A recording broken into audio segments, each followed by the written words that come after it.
Welcome back. You're watching KTN Prime. Many thanks for staying with us. So earlier we were telling you about the decision by the Non-Governmental Organization Coordination Board to suspend operations of the Kalonzo Musyoka Foundation, and this is owing to some allegations that some 146 million shillings cannot be accounted for, amongst others. So now, big question tonight, we're asking you, do you think freezing the Kalonzo Musyoka Foundation account is based on his political inclination? And then as a principal, we'll be holding a press conference tomorrow to react to that. Do tell us what you think by texting your yes or no opinion, plus a brief comment to our studio lines 22155. You can tweet us at Sophia Wanuna, at Ben_Kitili, at KTN News, and at KTN Kenya. The hashtag is KTN Prime.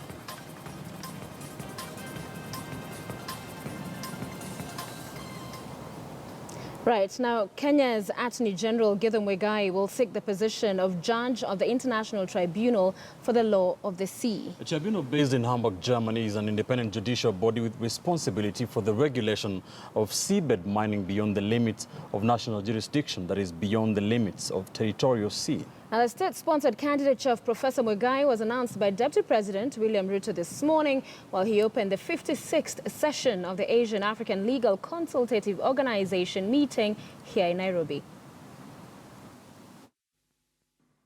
ALCO continues to play a critical role in the progressive development of international law. We proudly recall the role of ALCO in the development of the law of the sea. ALCO has also contributed through its deliberations in the international human rights regime, the law of treaties, principles concerning extradition of fugitive offenders, principles on the status and treatment of refugees, the model text for bilateral arrangements on mutual assistance in civil matters, and the model agreement for the promotion and protection of investments. We applaud all eminent legal experts from ALCO regions for these great achievements.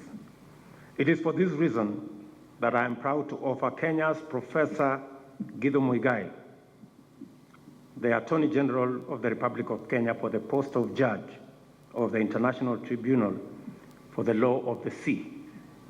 Professor Muigai holds extraordinary experience and distinguished service at the national and international level.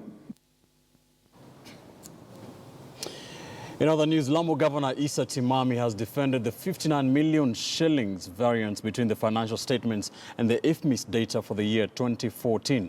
Appearing before the Senate Public Accounts Committee, Timami told the committee that the discrepancy was occasioned by a collapse of the IFMIS system, forcing the county government of Lamu to sort out its finances using a manual system. It's a real challenge to especially the outlying counties. One, because of connectivity. And secondly, even as Council of Governors, we have raised this at various forums that there are challenges with IFMIS, especially, and it is common, at the end of the month when you need to make payments, that is when IFMIS is not online. We are not able to access. So it is a common challenge to all the counties, and it is our plea that perhaps you should summon the Treasury to explain what these challenges are.